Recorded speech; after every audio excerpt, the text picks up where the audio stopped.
ಮಾಡಿಕೊಂಡಿದ್ದಾರೆ. ಇನ್ನು ಅಧಿಕಾರಿಗಳಿಗೆ ಕೆಲವು ದಾಖಲೆಗಳನ್ನು ಕೂಡ ಸಿಜೆ ರಾಯ್ ಅವರು ಕೊಟ್ಟಿದ್ರು. ಆದರೆ ಮತ್ತಷ್ಟು ದಾಖಲೆಗಳನ್ನು ತರೋದಕ್ಕೆ ಅಂತ ರೂಮಿಗೆ ಹೋಗಿದ್ರು. ಇದೇ ವೇಳೆ ಪಿಸ್ತೂಲ್ನಿಂದ ಗುಂಡು ಹೊಡೆದುಕೊಂಡು ಸೂಸೈಡ್ ಮಾಡಿಕೊಂಡಿದ್ದಾರೆ. ಎದೆಗೆ ಗುಂಡು ಹಾರಿಸಿಕೊಂಡು ಆತ್ಮಹತ್ಯೆ ಮಾಡಿಕೊಂಡಿದ್ದಾರೆ ಅನ್ನೋ ಮಾಹಿತಿಗಳು ಲಭ್ಯವಾಗ್ತಾ ಇದೆ. ಅಧಿಕಾರಿಗಳಿಗೆ ಕೆಲವು ದಾಖಲೆಗಳನ್ನು ಕೊಟ್ಟಿದ್ರು. ಸಹಜವಾಗಿ ಬಂದು 1 ಗಂಟೆಗಳ ಕಾಲ ಅವರನ್ನ ವಿಚಾರಣೆಗೆ ಒಳಪಡಿಸ್ತಾರೆ. ವಿಚಾರಣೆ ಮಾಡಿದಂತಹ ಸಂದರ್ಭದಲ್ಲಿ ದಾಖಲೆಗಳನ್ನು ಕೇಳ್ತಾರೆ.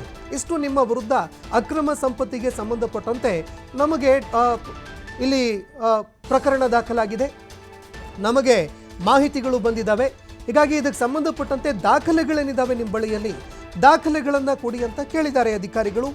ಈ ವೇಳೆ ಕೆಲವು ದಾಖಲೆಗಳನ್ನು ಕೂಡ ಅವರು ಕೊಡ್ತಾರೆ. ಕೆಲವು ಎವಿಡೆನ್ಸ್ಗಳನ್ನು ಕೂಡ ಅವರಿಗೆ ಕೊಡುವಂತಹ ಸಂದರ್ಭದಲ್ಲಿ ಇನ್ನೂ ಕೆಲವು ದಾಖಲೆಗಳಿದ್ದಾವೆ, ಅದನ್ನು ಕೂಡ ತಂದು ಕೊಡ್ತೀನಿ ಅಂತ ರೂಮ್ಗೆ ಹೋಗ್ತಾರೆ. ರೂಮ್ಗೆ ಹೋದಂತಹ ಸಂದರ್ಭದಲ್ಲೇ ಅದೇ ವೇಳೆಯಲ್ಲಿ ಪಿಸ್ತೂಲ್ನಿಂದ ಗುಂಡು ಹೊಡೆದುಕೊಂಡು ಆತ್ಮಹತ್ಯೆ ಮಾಡಿಕೊಂಡಿದ್ದಾರೆ, ಸೂಸೈಡ್ ಮಾಡಿಕೊಂಡಿದ್ದಾರೆ.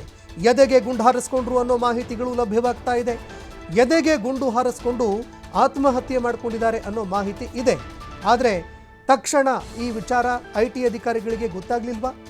ಜೊತೆಗೆ ಸ್ಥಳದಲ್ಲೇ ಅವರು ಸಾವನ್ನಪ್ಪುವಂತಹ ಸಂದರ್ಭದಲ್ಲಿ ಅವರನ್ನ ಉಳಿಸೋದಕ್ಕೆ ಏನು ಪ್ರಯತ್ನ ಆಯಿತು, ಏನು ಎತ್ತ, ಸ್ಥಳದಲ್ಲಿ ಯಾವ್ಯಾವ ಅಧಿಕಾರಿಗಳಿದ್ರು, ಇದೆಲ್ಲವೂ ಕೂಡ ತನಿಖೆ ಸಂದರ್ಭದಲ್ಲಿ ಬೆಳಕಿಗೆ ಬರುತ್ತೆ. ಸಹಜವಾಗಿ ಅವರು ಎದೆಗೆ ಗುಂಡು ಹಾರಿಸ್ಕೊಂಡಂತಹ ಸಂದರ್ಭದಲ್ಲಿ ಸ್ಥಳದಲ್ಲೇ ಸಾವನ್ನಪ್ಪಿದ್ದಾರೆ ಅನ್ನೋ ಮಾಹಿತಿಗಳಿದೆ. ಹೀಗಾಗಿ ಈಗ ಪೊಲೀಸ್ ಅಧಿಕಾರಿಗಳು ಕೂಡ ಸ್ಥಳಕ್ಕೆ ಬಂದಿದ್ದಾರೆ. ಒಂದೊಂದೇ ಮಾಹಿತಿಗಳು ಈಗ ಬೆಳಕಿಗೆ ಬರ್ತಾ ಇದೆ. ಏನಾಗಿತ್ತು ಅಸಲಿಗೆ ಅನ್ನುವಂತಹ ವಿಚಾರ ಈಗ ಬೆಳಕಿಗೆ ಬರ್ತಾ ಇದೆ. 1 ಗಂಟೆಗಳ ಕಾಲ ಸಿಜೆ ರಾಯ್ ಅವರನ್ನ ವಿಚಾರಣೆಗೆ ಒಳಪಡಿಸ್ತಾರೆ.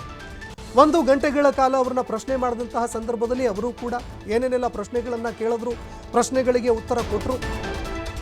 ಇನ್ನು ಗುಂಡು ಹಾರಿಸಿಕೊಂಡ ತಕ್ಷಣ ಆಸ್ಪತ್ರೆಗೆ ಅವರನ್ನ